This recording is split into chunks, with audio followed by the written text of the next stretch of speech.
Jess? Jess? Jess, where are you? Jess! What did I tell you about playing in the dirt? Didn't I tell you not to play in the dirt? Didn't I? No! Daddy, please! Daddy!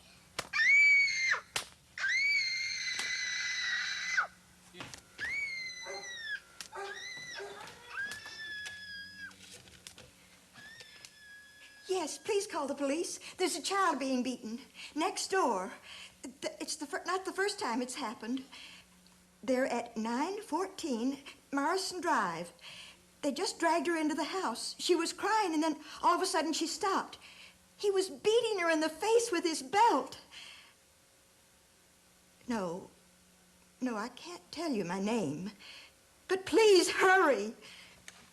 You told her that? You told Cannon that to her face? Hell yeah, I told her that. Miss Perfect Supreme one in a minute.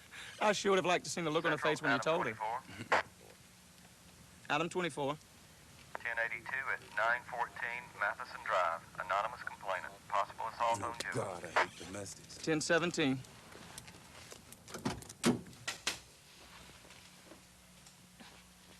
Yes? Police, ma'am, we received a call about a disturbance. Well, come on in. What's the problem? What's going on? Oh, well, it's all right, dear. It's just the police. There's some sort of disturbance. No, ma'am, we received a call that a child may have been assaulted. No, I mean, she's right here with us. She's all right. I mean, she fell out back a few minutes ago and hit her head on some steps, but she's okay. I'm sorry, sir, but we need to see the child. Well, come right this way. Look, there's nothing the matter here. I mean, who called you? Look, I used to be a cop myself, and well, then, there's nothing going on. And I'm sure you won't mind if we take a look at the child. Well, it's like I told you. I mean, she's not feeling too good. She fell out back, and she hit her head on some she's steps. upstairs in her room. You were, with the police, Mr. Joseph. Right, Metro City. Yeah, back in, till 79. Yeah. Jess, it's Mommy. Jess? Jess, you know you're not supposed to lock that door. Jess? Excuse me, sir. Hi, Jess. This is Police Officer Williams. Are you all right? We need to make sure you're okay, Jess. Are you okay? Daddy call you? No, your dad didn't call us, Jess. A friend called. They thought you might be hurt, so they thought we should come by and say hi. Are you okay, Jess? Can I see you?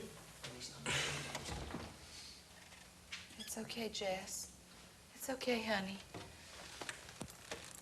Jess, let me see your face, sweetheart. I understand you fell and hurt your head. You got a bad bruise. Miss Joseph, we're gonna have to take Jess to see a doctor. Look, we'll take her tomorrow.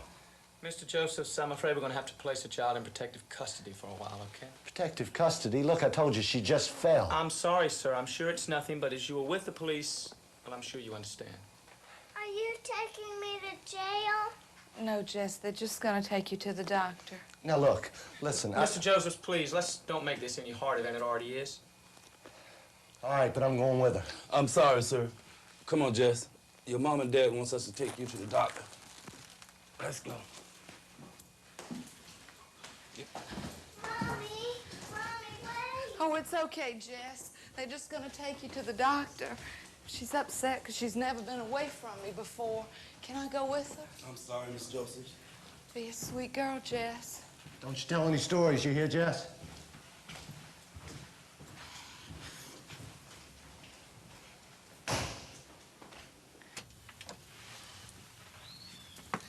Are you taking me to jail? No, now why would I do that? A pretty little girl like you, we're going to take you to see about that bruise on your face. How'd you get that bruise, Jess? You fall down? What happened? Daddy spanked me. With what? His belt. Does he spank you often, Jess? All the time. We're going to go on over to see a doctor about your face. Officer Williams? Yes. Shelley Danson, Department of Social Services. I'm Nelson Williams. This is my partner, David LeGrand. Nice to meet you. What can you tell me about the child? Is it a girl? It's a girl, around the age of 3. She says her father beats her with a belt. I asked her where she pointed to her face and to her back. Excuse me, officers? Yes, Doctor. I've completed my examination of Jess. Could we speak in private? Mrs. Shelley Danson from Department of Social Services. She's been assigned to the case. Ah, well, we've done a physical exam on her from head to toe. Her face will heal, but there are signs of earlier injuries. In addition, there's a cigarette burn on her heel in the process of healing. What about x-rays? You know our office requires Yes, I know.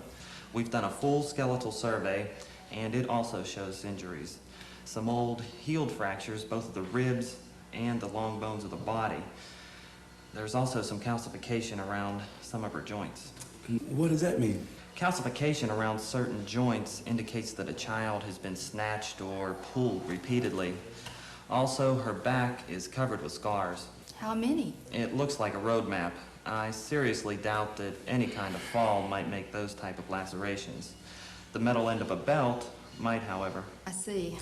Also, I think she's been sexually molested. What do you mean you think? Well, she has been. There are lacerations and some tearing. Well, both the police and my department will need a copy of your record and your nurse's notes. I'll have them prepared right away. Thank you. Well, I guess we better get on the radio and get an investigator over here to take some pictures. Right. We'll pick the statements up from the parents and have them ready for you tomorrow. Oh, by the way, if we need to see the child again, where will she be? DSS will probably place her in an emergency foster home until the parents can be brought in for a discussion, and family court decides on placement at a hearing. I'll let you know. Well, I need to go talk to her. Just thought of a new reason for the death penalty. That bus we were in on yesterday, Cannon says she found 13 more nickel bags. Not a case, Misty. Officer Williams, LeGrand, this is Sergeant Jean Heron. Excuse my seat, how do you do? She's a new special training officer. She's also something of an expert in female and juvenile abuse, so I've asked her to join with us today. So, you want to bring us up to date on your case? Yes, sir. How much do you know? I read your reports from yesterday. What did you find in the house? Some cords in the child's bedroom. For what purpose, we don't know. A large chain in the kitchen. The father says it's for his dog. And? Well, the neighbors say they don't have a dog. The father appears to be the abuser, and the wife either can't or won't stop him. Are there other children? 2. From previous marriages, one from his, one from hers. The 10-year-old boy stays with his mother. The 14-year-old daughter ran away a few months ago and now stays with an aunt in Cincinnati. Small wonder she ran away. Captain, the father says he's an ex-cop. Who? Rick Josephs, Metro 79. Josephs. Yeah, this could be bad. He got shot in a convenience store robbery, so they assigned him to a desk job. Well, he started showing up drunk every morning, so they finally got him into rehab, but he never showed up, so they let him go. He's a bitter, bitter man. From what I heard after that, he wasn't able to hold down any kind of a job. This is true. He's unemployed now, Captain. So the wife supports the household? Yeah. Sounds pretty classic. Is she afraid of him? Could be. What's the word from DSS? The parents have been called in. Danson at DSS got our report on the house this morning. I also forwarded the photographs that were taken of Jess yesterday, and the doctor's report is also finalized. Okay, good. Well, fine. Gentlemen, you continue with your investigation, and when you've got enough evidence to support a case, go on ahead and obtain your warrant. Oh, by the way, have you gentlemen signed up for Sergeant Heron's precision driving session? No, sir, but I was going to do that right away. Williams? Top of my list, sir. Fine. Well, if you'll excuse us, Sergeant Heron and I have to meet with the sheriff. Precision driving. Can you believe that? I mean, can you believe that? No, I do not believe that. What the hell went on at DSS anyway? Look, Officer Williams, I understand you're upset. DSS is recommending putting the child back in their home. Are you kidding? We are not in the business of breaking up families, Mr. Williams. If there's half a chance that we can put the family back together, we will. Something tells me this family's gonna take itself right back apart again. We don't think so. In our counseling sessions with the parents, it became clear that both the parents wanted to change things. The house will be open 24 hours a day for DSS caseworkers. Perhaps you've lost sight of the fact that there's more out there than good guys and bad guys. They're just people with problems. The guy has been through counseling sessions before and he dumped out. What makes you think he won't do it again? He needs help. Please help. Let's hope by the time this thing is over with, he's the only one that needs help.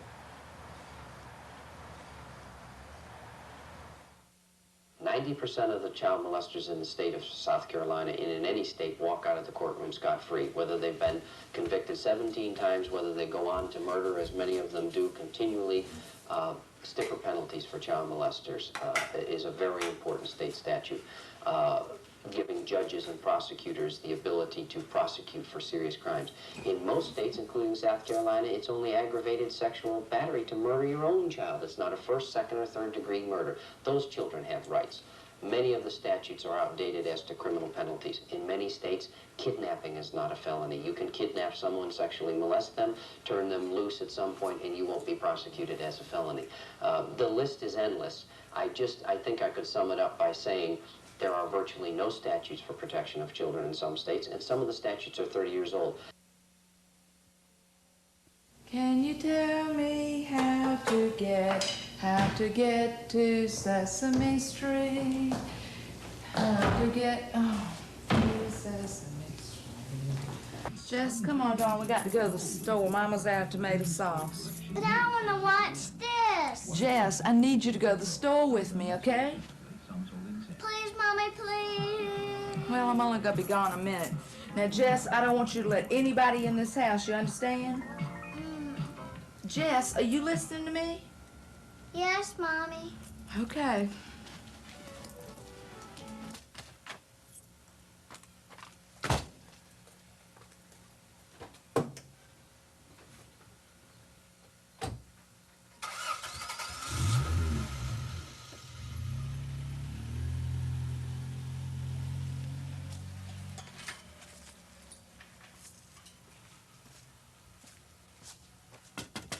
Hey, Jess. Jess, it's Daddy. Open the door, sweetheart.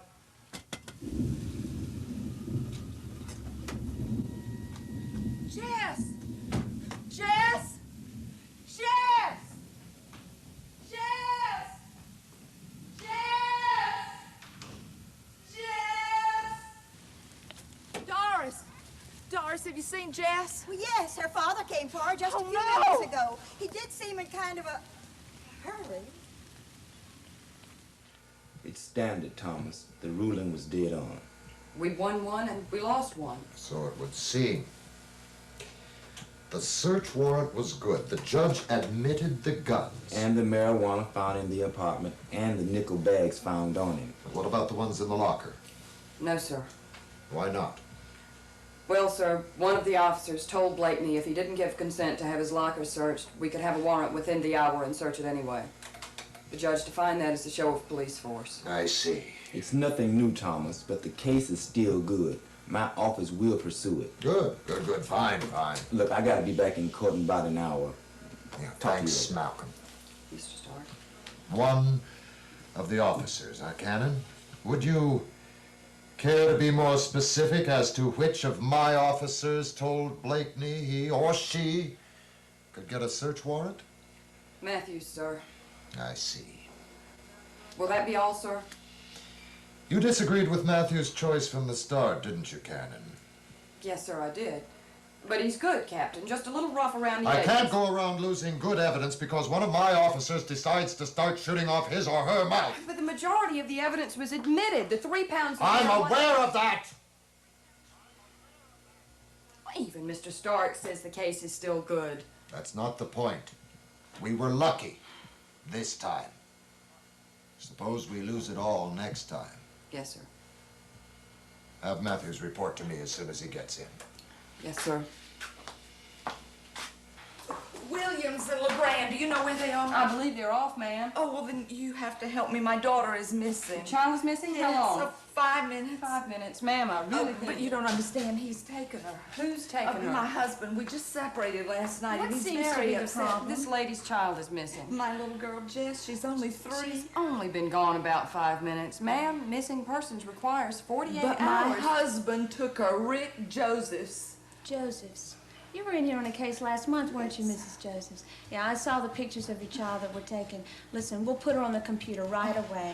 This way, Thank you. okay? Child abuse? He's really a nice man. He's been unemployed for 3 years, and he's been depressed, and somehow he seems to blame it all on Jess. All right, Mrs. Josephs. Now give me all the information that you have. Can we put it on there so early? Immediately. New state law? Federal. Any missing person can go on the computer at any time. Her full name, Mrs. Josephs. Jessie Adelaide Josephs. Jessie Adelaide Josephs. She's 3. What's up? Missing child. Her father evidently took her from the house. How'd he take her? In his car. My neighbor saw him. Mrs. Josephs, what's your neighbor's name? Mrs. Williams. She lives right across the street from me at 914 Matheson Drive. Okay, and what kind of car was your husband driving? He has a little Toyota mustard-colored 2-door. Can you describe your husband for us? Well, he's about 40. He's 6 feet tall. He's balding. No facial hair. Green eyes. Okay, thank you, Mrs. Josephs. Let's get an APB out on the car and go have a talk with the neighbor. Damn, it started out as a bad day, and it's not getting worse. You ain't seen nothing yet. Captain Denton wants to see you when we're finished here. Mrs. Josephs, we're going to go and talk with your neighbor, and after that, we're going to need to investigate your home. Okay, thank you. All right, it's in. Well, so what do we do now? This computer is linked to every police computer in the nation. If your husband is trying to take her out of the state, it alerts them. Well, he's not a bad man. I mean, he's just been unemployed for a long time, and everything will be fine. It'll all work out. Well, what do we do now? We wait. Oh. Mrs. Josephs, I really think you ought to go home. Oh, no, I want to stay here. Mrs. Josephs, if your husband did take your daughter, he may try to call you, or he may bring her back. It's very important that you be there. Also, do you have a lawyer for the separation? Does Jess have a lawyer? Yes. Then you need to go home and contact them right away. Get a court order against your husband, or a warrant when he returns. I know this is painful for you, but it's very important that you do these things. Go home right now and contact your lawyers. I'll call you the very instant I hear anything. You'll call? I'll call. I'll be there. I'll be there when you call.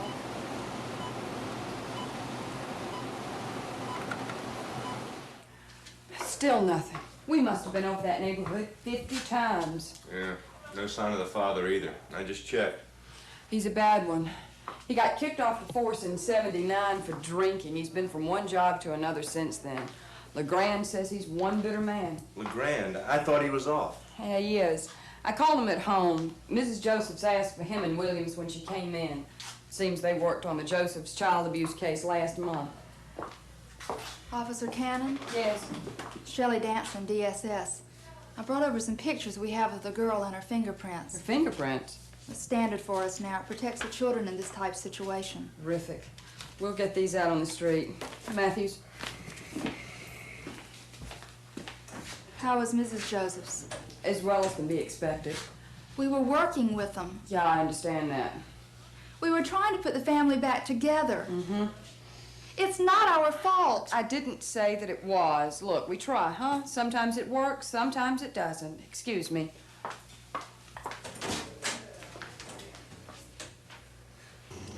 That's got to be the girl County reported missing. Car matches and so does the tag. Did you hear who the contact was? No, I'll go find out, though. Okay. All right. All right.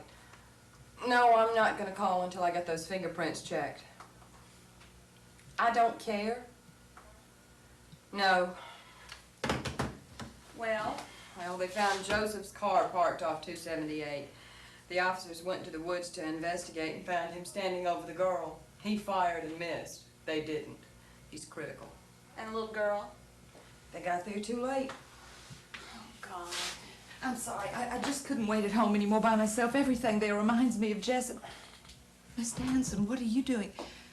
What's happened? What's wrong? Mrs. Josephs, Mrs. Josephs, we don't have anything yet. Listen, it's going to be a while. It's going to be a few minutes before Cannon, we got a positive ID on that little girl. What? You've got what? Where's Jess? Well, Mrs. Josephs, the officers and I, we found your husband. He's been wounded. But what about Jess? God, Jess. By the time we got there wasn't anything we could do. I'm very sorry. Oh, God, Mrs. Josephs, why don't you sit down? Oh, God. Mrs. Josephs. Mrs. Josephs? Millions of children are reported missing each year. One man who went through such an ordeal and whose name may be familiar to you is John Walsh, whose story attracted national attention as the TV movie Adam, about his missing son and his fight to pass the National Missing Children Act that changed antiquated laws dealing with missing and abused children. Last month, we saw a small portion of the interview with us, and this month, we will hear more of that conversation. Let's go back a little bit, if you will, and talk about the actual event. And what kind of feelings did you have? What kind of reaction did you have when you went to the police, when it got to the point where you realized you needed the law enforcement agencies to come into play? Well, immediately my wife knew something was up. Adam had traveled all over the world with us, very self-disciplined little boy, and when she couldn't find him, he was ejected from the store by an untrained security guard, and when she couldn't find him, she called the police immediately. Unlike many parents, we were well known in the community, and the police reacted immediately, probably because of knowing us and because of Adam's age, 6 years old. But although the Hollywood police look long and hard, after about the second day, I realized that no one else was looking for Adam. I asked for a list of the 700 police agencies in the state of Florida, and I asked my office staff to call them. 75% of them didn't even know Adam was missing, had no description of him. I started to go around the state pleading for him through the media. Tips would come in from all over the state of Florida, Georgia, and Alabama. I would sit on the phone and listen as my detectives pleaded with other detectives to research a sighting of a 6-year-old blonde boy. Detectives would say, we've got so many cases of missing children, we can't go out, it's not a priority for us, he's not from our area, we don't know anything about it, maybe we'll get to it the next day. The more I got involved in the search for Adam, the more I realized there was no system and that we had virtually fallen through the cracks. It's almost a case in point where you found that really children are, in these particular cases, whether they're missing, molested, whatever, are really kind of left behind. As you say, they fall through the cracks. There was no nationwide system. There was no real system at all, aside from the local authorities. Since then, we've learned not only wasn't there a system, there wasn't a system for unidentified dead. We buried about 2,000 unidentified children in unmarked graves each year in this country. In the state of Florida, to give you an example, we exchanged information, coroners did, by mail every 6 months. We would have had to wait for 6 months to find out where Adam's remains were. Then, as we've progressively gotten involved in this, we found that there is virtually no laws to protect children, children's rights. Children are considered chattels in this country, the property of the parents, whether the parents are good or bad, to be bullwhipped, whatever. And we found out that there were virtually no local, state, or federal agencies that wanted to deal with missing or exploited children. When you did go to Washington to bang on doors, that culminated, to make a long story short, it culminated in the Missing Children's Act of 1982. Briefly explain how this benefits parents that fell into your situation.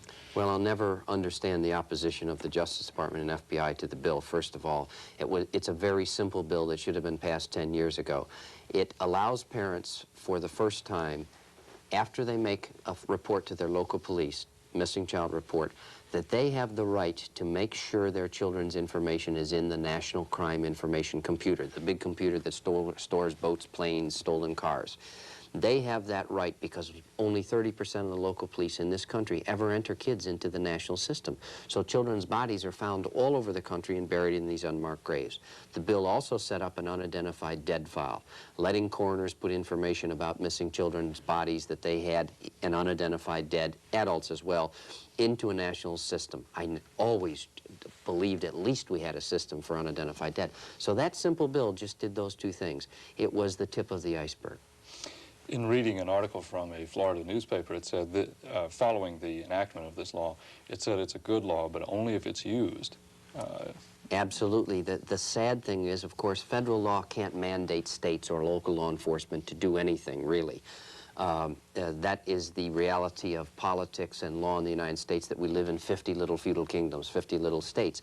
As I said previously, only 30% of local law enforcement right now, today, even with all the publicity and the movie Adam and everything, finding of children as a result of the movie, they're still not putting children's information into the NCIC. Parents are being told, your kid is in the system, go home. Parents now have the right to go to the FBI, but they don't know it. And so there is very little utilization. Many police still have the 24 to 48 to 72-hour wait, which is the death knell for children. Arbitrary decision not to look for the child, not instituting a search. Most children are murdered within 24 hours that are stranger abducted. Yes, 90% of the children are returned home safely, but what about the other 10%, and who has the right to do that? So there isn't any utilization of the system, and many states have no statewide systems. Florida does, Kentucky, and New Jersey. They're the only three that have missing children information clearinghouses that take all the information and put it into the federal system, not leaving it up to local police. Your story was much publicized, everything from your personal and public appearances to, as you mentioned, the network movie, the movie Adam. You, of course, heard from a lot of parents who expressed sympathy, but did you also hear from parents who were in the same bind with the law that you found yourselves to be in? All over the country. Nightmare after horror story after horror story. Parents of previously murdered children. Sergeant Robert Gilroy of the Chicago Police, one of his son was murdered by John Wayne Gacy, was found of the 33 boys in Gacy's house. He couldn't convince his peers. Here's a policeman, a sergeant, couldn't convince his peers that his son wasn't the runaway. When Adam was missing, Christine Anderson, 11-year-old girl, was missing in Fort Lauderdale. We received all the attention because we sought it. Fort Lauderdale police didn't even institute a search for Christine. Labeled her as a runaway because her mother was divorced. Great logic in my mind. Christine Anderson's body was found 8 months ago in a shallow grave next to another 12-year-old girl. Both had been murdered, raped, strangled, and both their little bikinis were lying next to them. They were never runaways. They were abducted from their front yard. I have heard story after story about lack of interest, lack of response, waiting the 72 hours. God forbid if your child's a teenager and you try to convince the police they aren't a runaway, they'll arbitrarily. The first 17 children murdered in Atlanta were listed as runaways, even though some of them were as young as 7 years old. Camille Bell had to get together the mothers and convince the Atlanta Police Department that there was something related. It still exists. Florida has mandated by statute that police can't wait 24 to 72 hours to file reports of missing children. Governor Riley in this state is considering that. He has already sent a letter asking police to do it, but I know there are police chiefs out there who take governor's letters and make little airplanes out of them and fly them around and say, well, you know, he's this, he's from this party, et cetera, et cetera. I'm a great believer in statute forcing people to do things that they don't want to do, but local police, there are some good ones, but they need to change their philosophies and change their policies. And I believe citizens who pay police salaries, and you know, we always say that, and in deference to police, in all fairness, they are undertrained, understaffed, under-budgeted, under-financed. People have to dig into their pockets, but they need to reassess their priorities and put children up there where they should be. One of the programs you have in the center is the Cracked Gavel Award, where you train volunteers to monitor these cases. Talk more about that. Well, I think that people have to realize their judges are elected officials and the judges are responsible. People say, I don't know what's going on. I have lots of white-collar friends that say, I just wish I knew the record of my judge. The mad mothers have proved it throughout the country. They've sat in courtrooms and affected social change in 37 states. Have gotten rid of lots of irresponsible judges. We started with judges, and believe me, we're not a vigilante organization and we're not irresponsible. Our volunteers are trained by other judges, how to use courtroom demeanor, etc. We research the behavior and sentencing of judges through the American Bar and the National Association of District Attorneys. They don't offer an opinion, they offer us criticism of the judge. The judges we gave the Cracked Gavel Award to, one of them, the molester, the 6-year-old boy had gonorrhea throat cultures. He had gotten gonorrhea of the throat, forced to perform a sexual act on a man. The judge threw it out of the court, previous something wrong in the rules of testimony, and the child molester walked out of the courtroom scot-free. The second judge would not accept the testimony of a 6-year-old boy, although the prosecutor and the police that interviewed him, as well as the psychologist and doctor, felt that he was more than adequate. But when his older brothers had made fun of him, he said it didn't happen. And he recanted to the older brothers. But he was a great witness, and children can testify. It is proven and precedented on state, local, and federal levels. Give you an example, in South Florida, we brought an expert, a woman, on accepting the testimony of child victims to South Florida. We invited every judge in the Tri-County area, Broward, Dade, and Palm Beach area, with a personal invitation. 350 social workers, detectives showed up, not one judge. There's no continuing education process for judges. Communities have the right to know when judges are releasing child molesters out into the system with a slap on their wrist to go out and next week molest your child. What can a parent do to prevent and also deal with this situation if it occurs? Well, if your child's molested, first of all, you have to talk to your child and say, listen, it wasn't your fault. I will do something about it. I love you and I care about you and I help you and I'll do something about it. God forbid it isn't daddy, and there's lots of daddies do molest their daughters. But if it's a stranger, Uncle Bob, Minister Bill, or whatever, that you will do something about it. And there are some very worthwhile pieces of legislation, one in California, one in Florida, and kind of lesser degree here, the videotaping of children's testimony. Children can witness. They are good expert witnesses and they tell the truth. But sometimes their trials are delayed as long as 2 years. Try to be a adult rape victim and testify after 2 years in a courtroom facing your accuser. The videotaping happens after the incident, when the incident is fresh in the child's mind. It is entered as evidence at the date of the trial. And when the defense, which has the right to cross-examine the child, in California the child is removed from the courtroom. He doesn't have to look at Uncle Bob or that man that destroyed him somewhere, or the little 6-year-old girl whose vagina has been split wide open. She doesn't have to look at that man. She's in another area of the courtroom with a video camera and a live monitor for the jury and the judge to see and the defendant, but she can't see what's going on in the courtroom. It's the only humane way to deal with a 7-year-old child. And children can testify, and they have the rights. Again, I reiterate that 90% of the child molesters walk out of the courtroom scot-free because the child's the only witness. That child should have its day in court. They can testify. They have a right to testify. And this overall policy of judges saying, I don't want to stick my neck out, I've got to qualify this child, other judges have stuck their neck out. They have gotten convictions. Children don't fantasize. Believe me, a 5-year-old child can't fantasize about oral or anal intercourse. A psychologist with anatomically correct dolls can bring that out of the child and come up with solid testimony. It has to be done. You have recently been appointed to a position by President Reagan on this very issue, these very issues actually. Talk about more about what you're going to be doing in this line of work. Well, in respect for the Reagan administration, they've allocated a temporary funding of $1.5 million to start a national center for missing exploited children. And I've agreed with the president to take a year sabbatical from my hotel company that I'm a part owner in, and go to Washington for a year and set up the National Center. And what I will be as special advisor. We'll have a toll-free 800 number for parents and sightings of missing children. We'll have investigators that will try to assist local police. We won't be a police agency, but assist them. But primarily what we'll do is an education, proactive stance. Educate through the school systems. Educate judges, speak at their national conventions, coroners, district attorneys, police, try to change their attitudes and let people know what is out there and change those old antiquated attitudes and policies and try to take a proactive stance. We're hoping that we can do that. To all the parents who are watching this program, a last word of advice. Do something about it.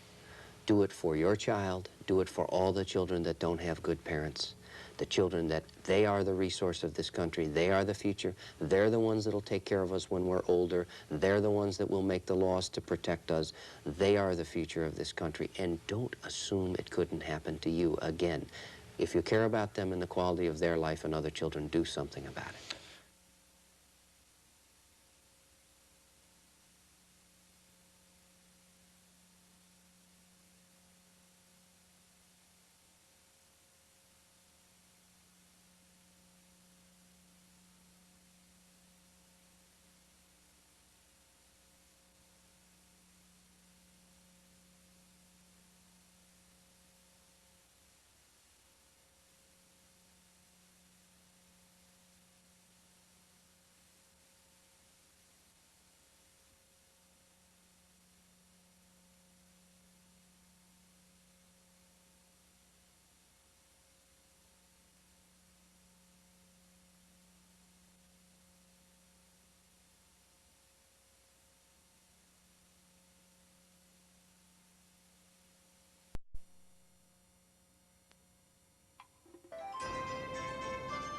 Ni hao. This means hello. How are you? Welcome to an ancient land of wonderful charm and culture. In China, they have a saying for those about to begin a long, long journey. A journey of 1,000 miles begins with but a single step. Come, take that first step and begin a journey back into 5,000 years of mystery, grandeur, art, excitement, and the oldest continuous culture on Earth, China. Splendid China, the unforgettable journey.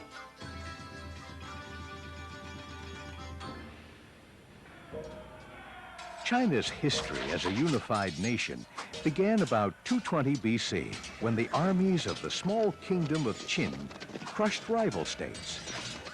With horses, lances, bows, and bronze and iron weapons, they established the Qin Empire, and their leader, Qin Shuang, made himself the emperor. In effect, Qin Shuang was the first emperor of China. He called for the construction of a great wall to repel nomadic invaders from the north.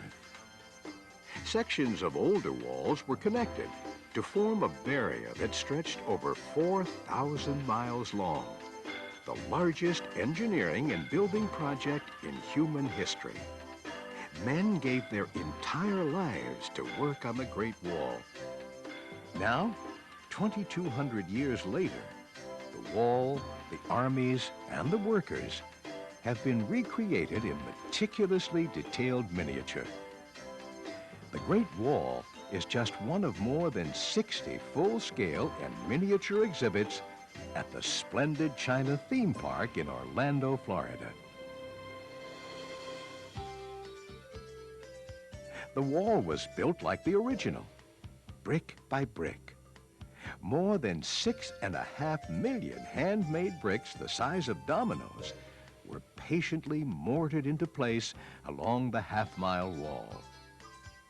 120 dedicated Chinese artisans worked 2 years to create Splendid China's extraordinary exhibits.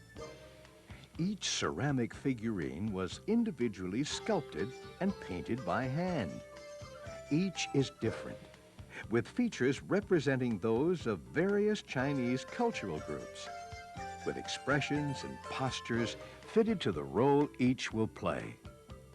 Splendid China has 35,000 of these figurines on display. All structures are exact replicas, made of the same materials used in the originals. Each shingle is separate, each stone and brick. In all, more than 12 million pounds of materials were shipped from China to Florida.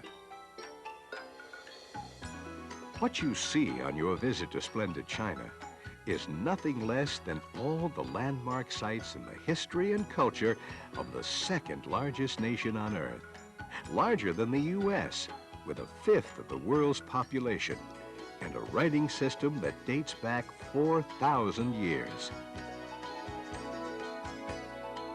Guided tours are available, or you can explore on your own. Splendid China is the only cultural theme park in the Orlando, Florida area. It's a serene, authentic experience, different from any other.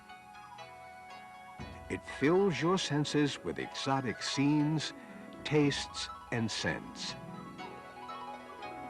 On your tour of Splendid China, you also enjoy incredibly talented Chinese performers, dancers, musicians, acrobats, and others. All can be seen at Splendid China's Temple of Light and Golden Peacock Theater. So let the journey begin. A journey of 10,000 miles through 5,000 years of Chinese history and culture. The Buddha statue in Yungang Grotto was built around 500 AD. If the Great Wall is directed outward against invaders, the Buddha at Yungang is directed inward, seeking enlightenment within the person. In terms of Chinese philosophy, they are yin and yang. Most statues of the Buddha show him seated in the lotus position for meditation. But in this replica of the remarkable stone carvings at Dachu, you can see him lying down. Note, though, that he's only half asleep. The eyelids are still parted slightly in calm awareness.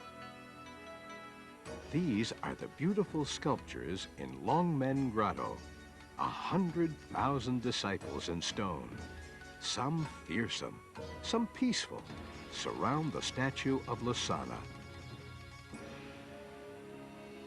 The massive Lashan Buddha sits enthroned, upright, not in the lotus position, where 3 thunderous rivers unite in the Sichuan province of China. The monk who dreamed up this 236-foot statue located it there in the hope it would save boatmen from drowning. The reproduction at Splendid China towers 4 stories high. The 1,000 eyes and 1,000 hands Guanyin statue looks down kindly on all of Splendid China. It represents the Bodhisattva, the enlightened one who chooses to stay in this illusory and painful world to help others rather than entering nirvana. The eyes watch over the hordes to be helped. The hands reach out to give aid. If the spirit of China is visible in these ancient statues, then surely it is alive in Chinese dance, another part of the cultural heritage you experience and enjoy on your travels in Splendid China.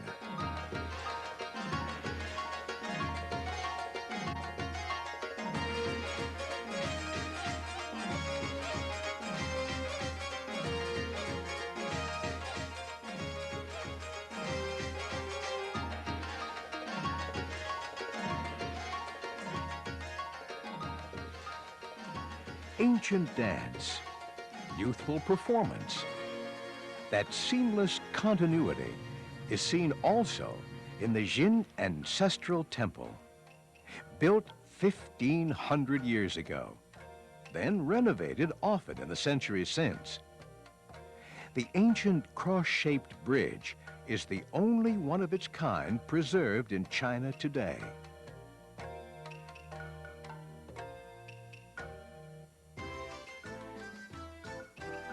At the magnificent Temple of Heaven, completed in 1530, emperors of the Ming and Qing dynasties would offer sacrifices on the winter solstice and pray for rain and a good harvest throughout the land. The Chinese envisioned the sky as round and the earth as square, so the temple and courtyard were designed in these shapes.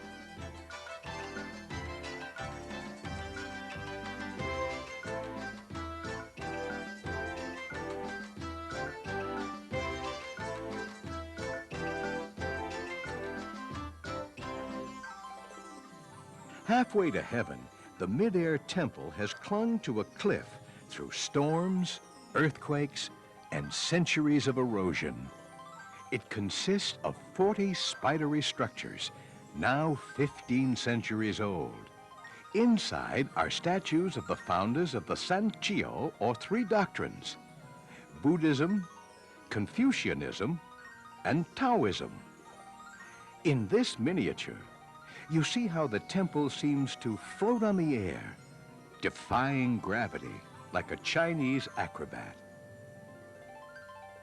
Acrobats and jugglers from China are the world's finest. They perform as naturally as breezes that play through the willows and across the waters. As much as palaces and temples, they're part of Splendid China.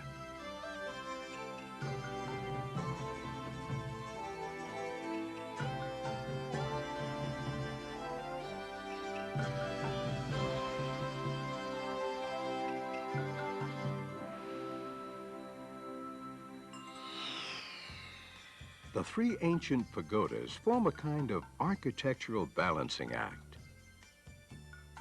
Together, they have stood near Dali City for centuries, with pilgrims along the shoreline contemplating the scenery a dreamlike setting for the pagodas.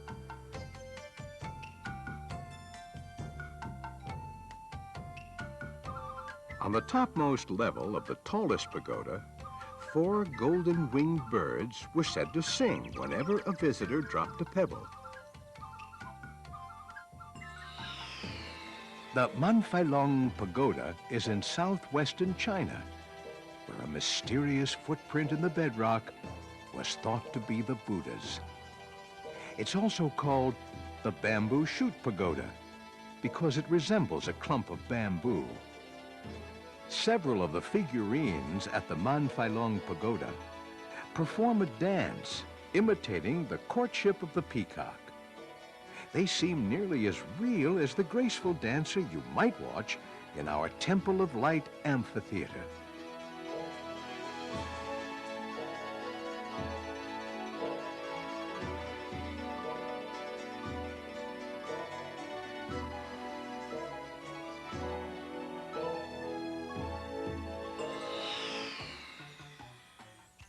The famous natural features of China have been recreated for you in Florida.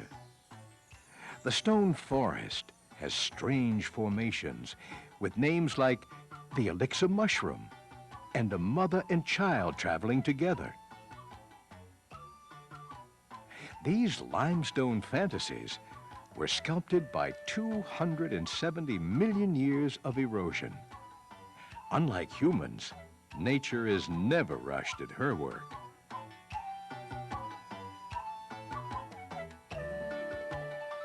The same process created the rocky scenery along the Litien River in Guilin. These grottos and outcrops have inspired Chinese artists for centuries. The forces of nature have attacked the Jiaozhou Bridge since about the year 600. This graceful single-arch span has withstood rain, snow, and 8 earthquakes. All that and 11 wars besides. The 17 opening bridge is a fine example of Chinese architecture. In the replica at Splendid China, the imperial party crosses the bridge for a holiday outing. Good times seem to require plenty of support personnel.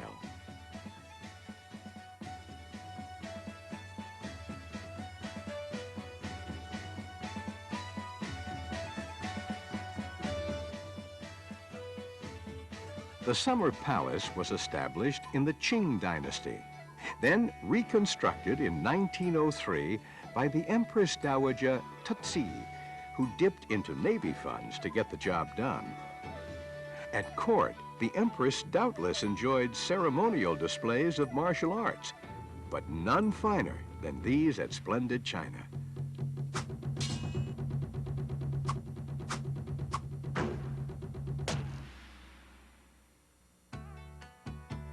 Your journey through Splendid China passes towers and pavilions as lovely as the brushstrokes in Chinese writing.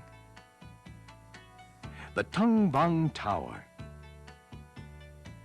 and the Yellow Crane Tower, named for a live bird reputed to have flown out of a painting made long ago by a Taoist priest. The Wind and Rain Bridge and the Drum Tower dominate the village of the Dong minority people. A drum atop the tower announces important village events. The Dai people in their villages live in bamboo houses with thatched roofs. When it rains, the thatch swells and seals out the drips. The Water Village in southern China may remind you of Venice. Doorways open onto picturesque canals, which serve as the streets and lanes of the village.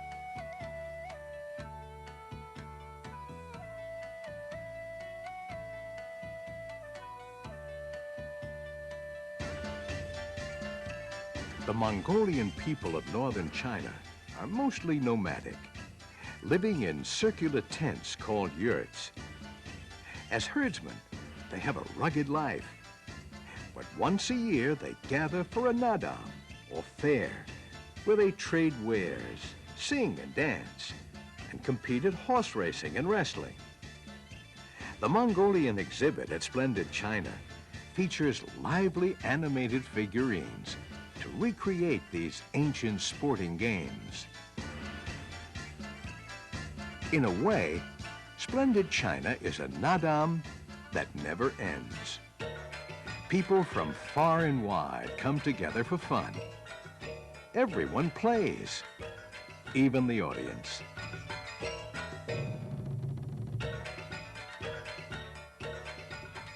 A time for dancing and a time for dying. Good character does not preserve a man from death, said the Taoist philosopher Zhuangzi. In the spring of 1974, 1,500 meters east of the Qinshuang Mausoleum, a farmer digging a well found evidence of 3 huge vaults containing 8,000 life-size terracotta soldiers, war horses, and carts. This was the greatest archaeological find of the century. The soldiers are said to be an offensive battle group heading east to conquer the next world. The underground terracotta army at Splendid China matches in miniature the original in the tomb, right down to the mustaches and ferocious scowls.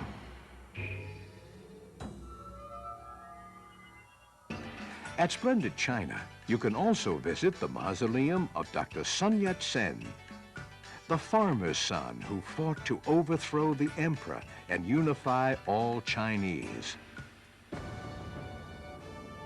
Never in the days of the empire were ordinary people permitted in the imperial palace, also known as the Forbidden City. Here, the emperor lived with his family.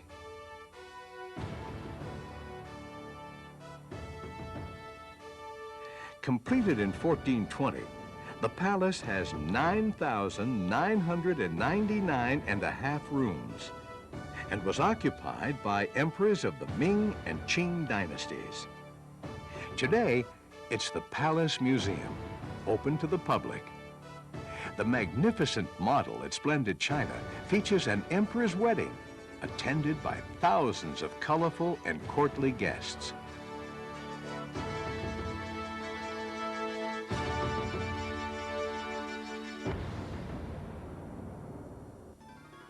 Another ancient mystery is the Potala Palace at Lhasa in Tibet.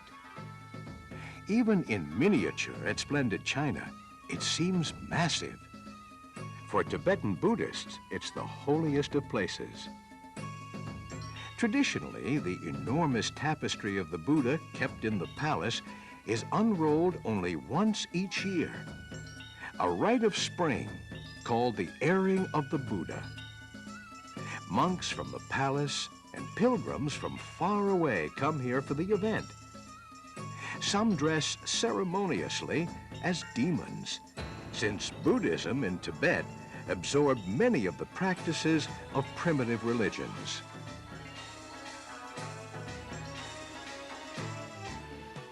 As if by magic, you travel swiftly by tram from the far corners of China back to the streets and gardens of the water city, Suzhou.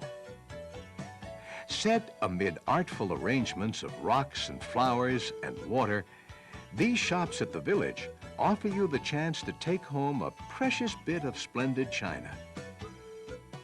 Intricate silk embroidery is performed by Chinese artisans before your eyes.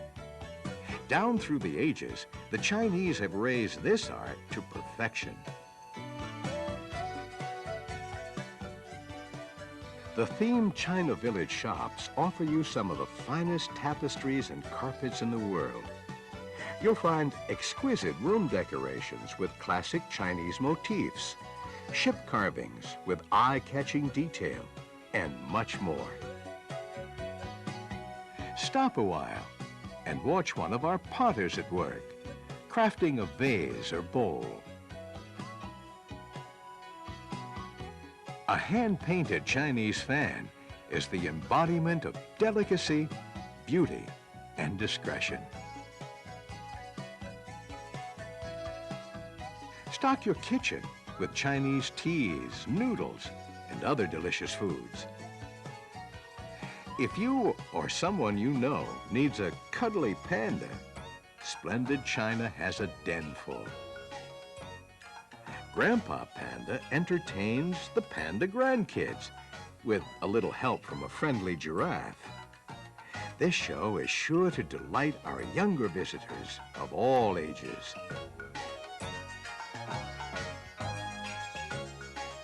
For the kids, there's also an exciting amusement park where fun abounds. And who would dream of visiting China without enjoying authentic Chinese cuisine? 4 different restaurants, including the splendid Suzhou Pearl, bring you the exciting tastes, scents, and textures of China.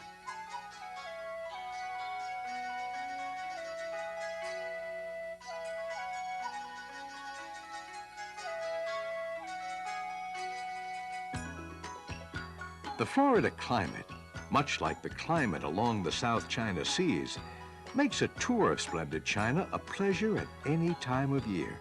But for even more fun and beauty, come back for one of our special events.